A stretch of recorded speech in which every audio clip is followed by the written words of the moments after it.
Assalomu alaykum hammaga. Bugun xo'sh, multi-level 0 reading, ya'ni o'qish testida keladigan, reading testida keladigan part 4 4-qism haqida yechishni bir metod haqida gaplashamiz va o'shani o'rganamiz. Xo'sh, ko'plab metodlari bor. Reading test yechishda, masalan, bittasi bo'ladigan bo'lsa, birinchi savollarga qarab, keyin passagega qarab, ya'ni berilgan article tekstga qarab reading yechish usuli bor. Bu ommalashgan, ammo bugun biz bunga e'tibor bermaymizda. Bir boshqacha usul, ya'ni birinchi berilgan paragrafni o'qib olib, agar kichikroq bo'lsa hammasini, agar kattaroq paragraf bo'lsa yarmini o'qib, keyin savollarga qarash usuli haqida qarab o'tamiz. Bu usul juda ham mani o'quvchilarimga qo'l kelgan. Bilamiz, 4-qismda part 4 da 9 ta savol bo'ladi va shu 9 ta savolda xo'sh, 9 ta savolda dan deyarli hammasini topgan o'quvchilarim bor. Shu metod ancha qo'l kelgani uchun sizlar ham ulashishga qaror qildim. Xo'sh, bunda asosan sizlarga kerak bo'lgan narsa reading comprehension, ya'ni tushunchangizni ancha bir oshirib olishingiz kerak bo'ladi. Buning uchun har bir passagedan bir 20 talar reading passageda faqat tekst artiklni o'zini o'qib chiqishingiz va tarjima qilib tushunishga harakat qilishingiz kerak. So'z vocabulary so'zlar ustida ishlashingiz kerak bo'ladi. Keyin bu savol turkumiga bu metodga o'tsangiz bo'ladi, yechish usulini qo'llab ko'rib. Xo'sh, birinchi yechishni boshlaymiz. Birinchi o'rinda bizda tekst berilgan. Mother's courage, bir onani jasorati haqida gap ketadi. The fight for her TV, uning televizori uchun kurash artiklning nomi. Xo'sh, boshlaydigan bo'lsak, birinchi o'qib o'tamiz. Liza Taylor haqida gap ketadi. Liza Taylor was very after a long hard day at the pottery factory where she works. Ya'ni Liza Taylor degan ayol bo'lgan, u ishlaydigan, ya'ni pottery kulolchilik fabrikasida ishlaydi va o'sha qattiq kundan keyin juda ham very degani charchab qolgan edi. But as she approached her home in English city of Stoke-on-Trent, her heart lightened. Ya'ni uyga yaqinlashgan payti uni yuragi yorishib ketadi, ya'ni xursand bo'lib ketadi. Soon she would be having a nice cup of tea, putting her feet up, ya'ni juda bir chashka ajoyib choy, kofe ichishni o'ylaydi. Oyog'ini tepaga qo'yib olib, watching Friends, ya'ni her favorite TV series. Sevimli televideniya seriyasi bo'lgan Friends ko'rsatuvini, ya'ni serialni ko'rishni xohlaydi. But first she needed to change out her work clothes and pick up her 3-year-old son from her neighbor's house nearby. Ya'ni birinchi u kiyimini almashtirishi va yaqin atrofda turgan qo'shnisining uyidan 3 yoshli o'g'lini olishi kerak edi.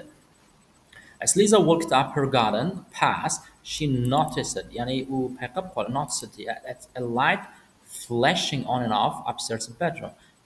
Ya'ni yotoqxonasini tepadagi yotoqxonadan, ikkinchi etajdagi yotoqxonadan bir svetni o'chib yonganligini payqab qoladi.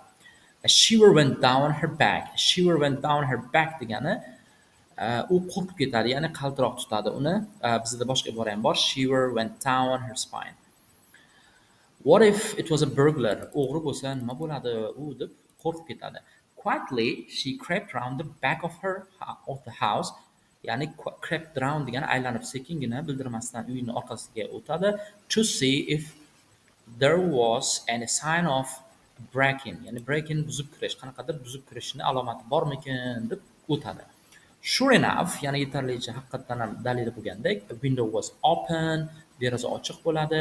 Someone's coat was hanging on the gate post. Kimnidir paltosi darvoza ustunida ilingan bo'ladi.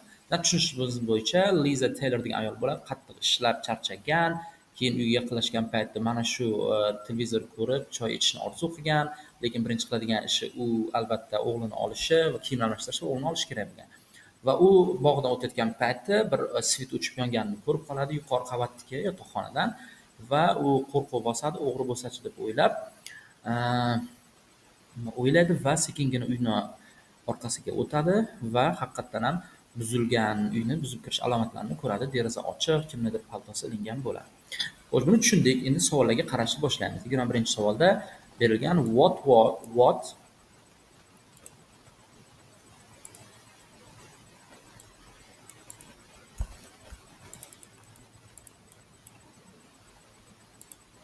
xo'sh, what led Lisa to think?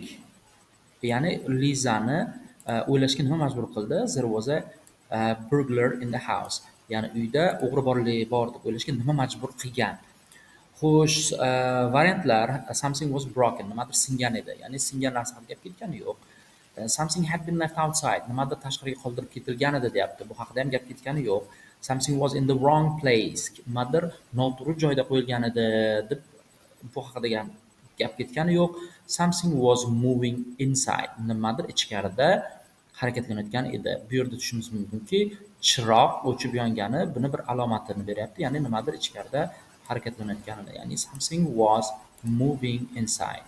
Shunda bizning javobimiz D variant bo'ladi. Ikkinchi savol, why didn't Lisa wait neighbor's house? Why didn't Lisa neighbor's house? Nima uchun Lisa qo'shni uyda kutmadi? Bu haqida gap ketgani yo'q. Xo'sh, keyingi savol, Lisa saw red. Bu haqida ham ketgani yo'q. What happened? Lisa shouted burglar. Bu haqida ham ketgani yo'q. True false savollari before warning the police, ya'ni politsiyani ogohlantirishdan oldin ham gap ketgani yo'q. Bu true false savollarda no information bo'lib qolsa, shuni oldini olish uchun keyingi savolga bir qarab ko'rish kerak. When Lisa notices a burglar, o'g'rini payqab qolgan paytda u valuable possession, ya'ni qimmatbaho narsani olib ketayotganda bu haqida ham gap ketgani yo'q. Ikkinchi paragrafga o'tamiz shuning uchun. When 26 yoshli Lisa didn't fancy bu yerda juda ham qiziqish, xohlash ma'nosini beradi. Fancied coming face to face with the burglar, ya'ni burglar bilan face to face, yuzma-yuz kelishdan xohlamasdi, ya'ni yomon ko'rardi bu narsani. So she ran into neighbor's house, qo'shni uyiga boradi and rang the police, va politsiyaga telefon qiladi. But as she sat waiting for the police to arrive, Lisa's curiosity, ya'ni qiziqishi, got her better of her. Ya'ni got her better of her degani politsiyani kutib turgan paytda uni qiziqishi, curiosity bu yerda juda ham qiziqish ma'nosiga keladi. Qiziqishi uni yengib chiqadi va she decided to go back to see what was going on. Ya'ni decided, u qaror qiladi nima sodir bo'lganligini ko'rishga borish uchun. Xo'sh, that's when she saw a leg, bir oyoqni o'sha paytda u bir oyoqni ko'rib qoladi. Coming out of the downstairs from the window. Ya'ni derazani, pastki qavatdagi derazadan chiqib kelayotgan oyoqni ko'rib qoladi. It was a man, bu bir erkak kishi, climbing out. Chiqib kelayotgan bir erkak kishi edi. Lisa grasped in shock. Grasped in shock degani shokka tushib, qo'rquvga tushadi. The burglar was carrying her portable television. Ya'ni burglar, o'g'ri uni televizorini ko'tarib ketayotgan bo'ladi. Tushunishimiz bo'yicha 26 yoshli Liza o'g'rilar bilan juda ham yuzma-yuz kelishni juda ham xohlamagan. U qo'shni uyga o'tadi, politsiyaga telefon qiladi va politsiya kelguncha uni qiziqishi ortib ketadi va nima sodir bo'layotganini ko'rish uchun chiqadi. O'sha vaqtda u bir oyoqni ko'rib qoladi, derazadan chiqib kelayotgan bu erkak kishining oyog'i bo'ladi va u shokka tushadi va o'shanda o'g'ri uni televizorini olib ketayotgan bo'ladi, ko'tarib chiqayotgan bo'ladi. Xo'sh, yana ikkinchi savolga o'tamiz. 22. When did Lisa waited in her neighbor's house? Lisa qo'shni uyda kutib turgan. Why didn't Lisa wait in her neighbor's until the police arrived? Militsiya kelguncha nima uchun qo'shni uyda kutib turmaydi u degan savol bo'lyapti. Xo'sh, she was worried about losing her television. Televizorni yo'qotishdan qo'rqqandi. Ya'ni televizor haqida gap ketgani yo'q. Boshida oxirida televizorni ko'rib qolgan, to'g'ri. She went to know what was happening. Nima sodir bo'lganligini ko'rishni juda ham xohlaydi. Ya'ni curiosity bilan wanted to know. Ya'ni bilishni xohlaydi, nima sodir bo'layotganini. Shu variant to'g'ri kelishi mumkin. She noticed something from her neighbor's window. Qo'shnisining derazasidan nima bir narsani payqab qoladi. Ya'ni qo'shnining derazasidan qaragani haqida gap ketgani yo'q. She realized that the burglar was leaving. O'g'rini ketayotgan edi deyapti. Bu yoqda o'g'ri ketayotgan haqida ham gap yo'q. U faqat u yerga borgandan keyin boyagi nima deydi? O'g'rining ketayotganini bilib qoladi. Shunda javobimiz B bo'ladi. She wanted to know what was happening. Shunda javobimiz B si bo'ladi. Keyingi savol Lisa so red. Lisa so red haqida gap ketgani yo'q. Bu nima ma'noni anglatadi deb savol beryapti. Xo'sh, keyingi savolimiz what happened Lisa shouted to the burglar. What happened to Lisa? What happened? Nima sodir bo'ldi? Ya'ni Liza burglarga baqirgan vaqtda bu haqida ham gap ketgani yo'q. Xo'sh, before police she had intention to burglar. True false before police warning before xo'sh, bu savol 25-savolga qaraydigan bo'lsak, before warning the police, Lisa had no intention to encounter burglar. Ya'ni politsiyaga before warning politsiyaga telefon qilishdan oldin Lizada o'g'ri bilan intention to encounter, ya'ni duch kelish niyati bo'lmagan Lizani. Bu yerda biz bilishimiz mumkin, haqiqatan ham niyati bo'lmagan. Bu degani didn't fancy, ya'ni face to face, to coming face to face with burglar bilan o'g'ri bilan yuzma-yuz kelish xohishi unda bo'lmagan. Shunda javob bizda true bo'ladi. Xo'sh, when Lisa noticed the burglar, o'g'rini ko'rgan paytda he wasn't holding any of her valuable possessions. Ya'ni o'sha o'g'ri uni qimmatbaho narsasini ko'tarib olmagan edi, deyapti. Bu yerda bitta savol turini, true false not given savol turini yechish usulini aytib o'taman. Bu yerda sizga ancha qo'l kelishi mumkin. Ya'ni agar so'zdan foydalanasiz, ya'ni bu tushunchani tushunishingizga yordam beradi ancha savolda. Agar deysiz, agar Liza o'g'rini payqagan paytda o'sha o'g'ri uning sevimli, uning qimmatbaho narsasini ko'tarib turmagan bo'lsa, bu true bo'ladi. Agar qachonki Liza o'g'rini ko'rib payqagan paytda o'sha o'g'ri uni qimmatbaho narsasini olib olgan degan bo'lsa, javob false bo'ladi. Qachonki Liza o'g'rini payqagan vaqtda uni narsasini olganmi, olmaganmi, bu haqida gap ketmagan bo'lsa, no information bo'ladi. Biz bu yerda bilishimiz mumkinki, o'g'ri uni televizorni carrying ko'tarib ketayotgan edi. Shunda javob false bo'ladi. Ya'ni javob false bo'ladi. Xo'sh, the burglar had a noticeable scar on her chin, ya'ni iyagida sezilarli bir scar, chandiq bor edi deb bu haqida gap ketgani yo'q. She was able to clarify his face by, ya'ni uni yuzini was able to clarify, uni yuzini aniqlash haqida gap ketgani yo'q. By glancing at him, ya'ni uni odam gap ketgani yo'q. Keyingi paragrafga o'tamiz. At this point Lisa so red, ya'ni bu yerda bor ekan, o'sha vaqtda Lisa so red deyapti. Lisa so red degani bu xo'sh, tushunib olishimizga yordam berish uchun keyingi gaplarni o'qiymiz. She didn't have many possessions. Uni ko'p narsasi yo'q edi. She had saved long. U ko'p vaqtdan beri pul yig'ib kelayotganida and hard to buy that set. Bu set degan televizor o'rnida kelyapti. Bu televizor sotib olish uchun juda qattiq harakat qilgan edi.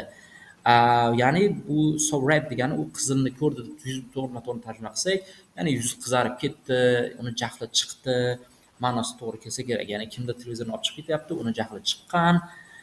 Besides, nobody was going to stop her watching Friends. Bundan tashqari hech kim uni sevimli telekanal Friends'ni ko'rishdan to'xtatib qola olmasdi va shuning uchun ham jahli chiqqan uni. Oh no, you don't, she muttered under her breath. Oh yo'q deb u ming'irlab qo'yadi. As the fury swelled inside her, ya'ni jahl uni ichidan chiqib kelayotgan edi. Jahli chiqib ketayotgan edi. Without even stopping to think, o'ylab turmasdan, she tore across the garden and started shouting at the burglar. Ya'ni o'ylab turmasdan tore across bu yerda ma'nosi bog'ni kesib o'tadi va o'g'riga baqirishni boshlaydi. Give me my TV, televizorimni ber, drop it now, uni tashlab yubor deydi. She screamed, u baqiradi. Ignoring her, the man fled across the garden. Unga e'tibor bermasa, erkak bog'dan qochib ketadi, yugurib qochadi. Shu yergacha to'xtaymiz. Значит, Lizani jahli chiqqan, chunki uni sevimli narsasi qiynalib uzoq vaqt pul yig'ib olgan narsasini o'sha olib ketayotgan edi. Ya'ni televizorda Friends'ni ko'ra olmasligidan jahli chiqqan.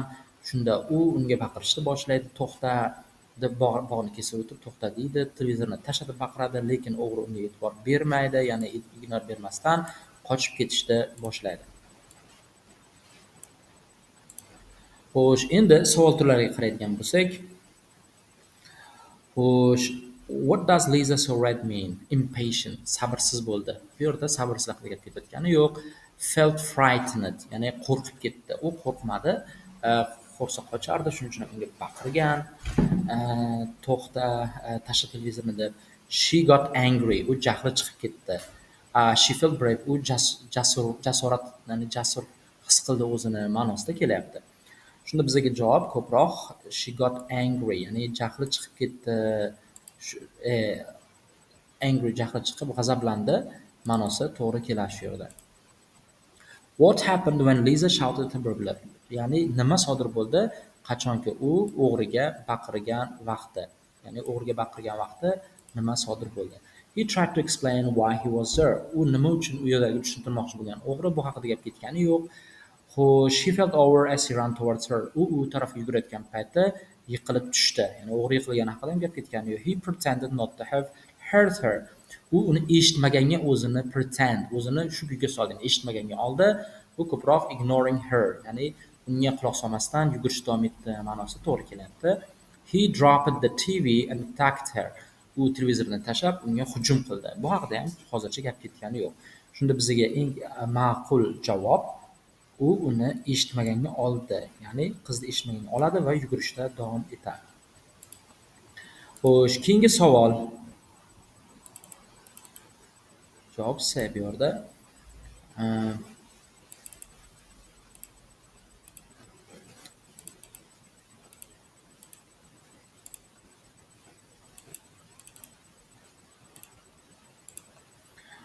Xo'sh, keyingi savolga o'tadigan bo'lsak, the burglar had a noticeable scar on his chin. Bu haqida gap ketgani yo'q.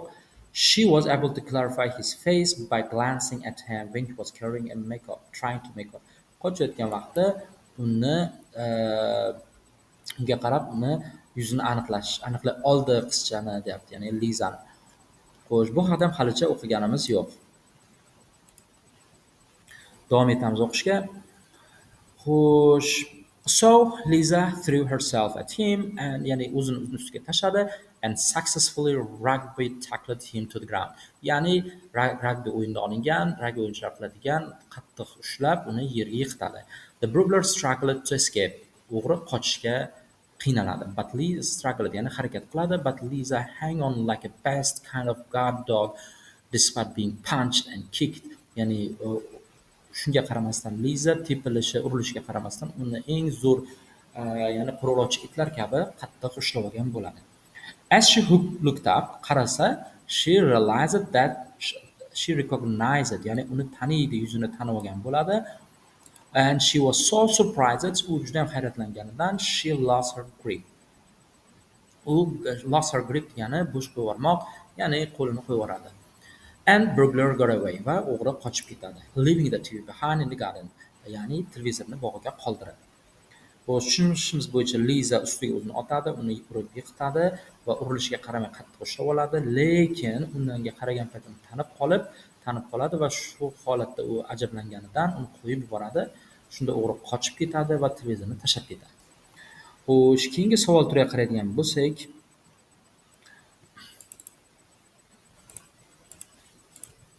xo'sh, 27-savol, 28-savol. 27-savolda noticeable scar haqida gap ketgan. Shunda javobimiz not given bo'ladi.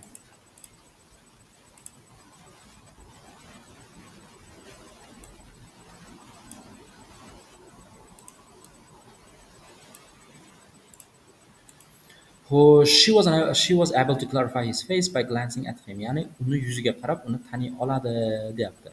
Haqiqatan uni ko'rgan payt taniy oladi va hayratlanib qoladi. Shunda javobimiz bu yerda true bo'ladi.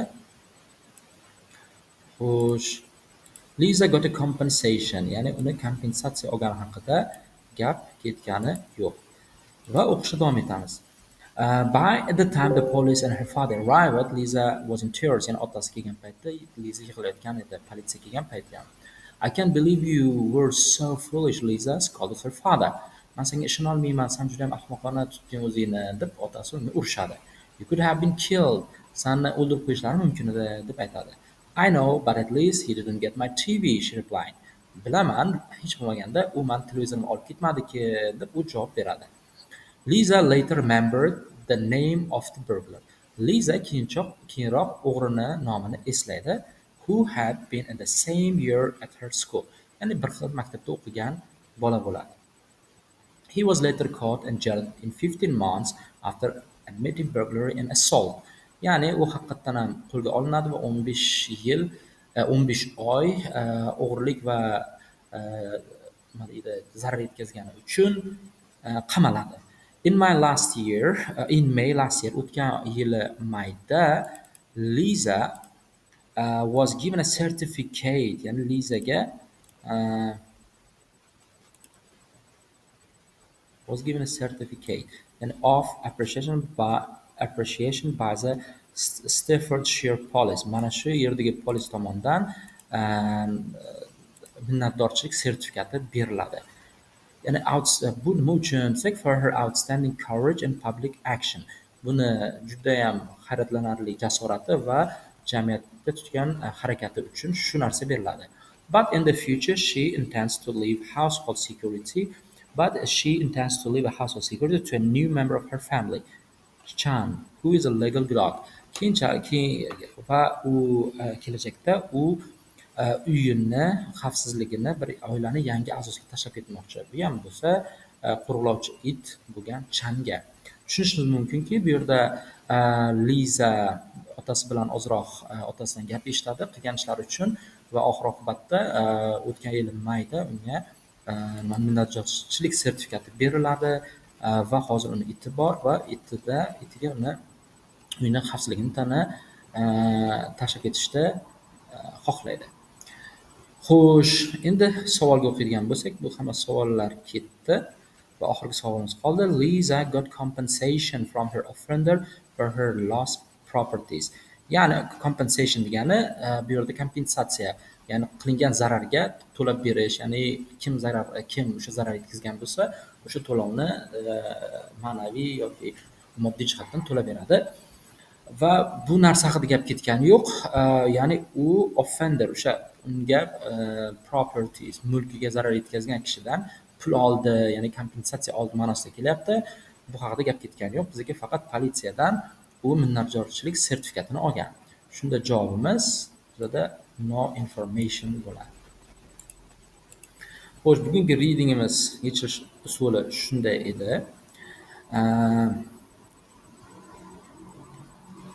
Bu yerda to'g'ri, bu reading boshlanishda ko'p vaqt olishi mumkin vaqtingizda, ya'ni nisbatan savollarga qaraganda, ammo bu accuracy, ya'ni aniqlikni oshirib beradi. Sizga deyarli 100% to'g'ri javoblarni topishingizga yordam beradi.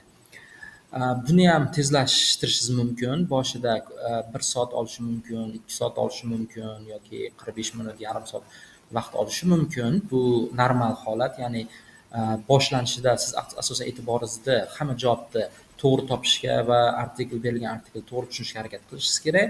Keyinchalik bu praktika qilish orqali, by practice you will get better. Ya'ni praktika qilish orqali siz yana ham yaxshiroq bo'lib borasiz. Umid qilamanki, bu metod sizga ancha qo'l keladi.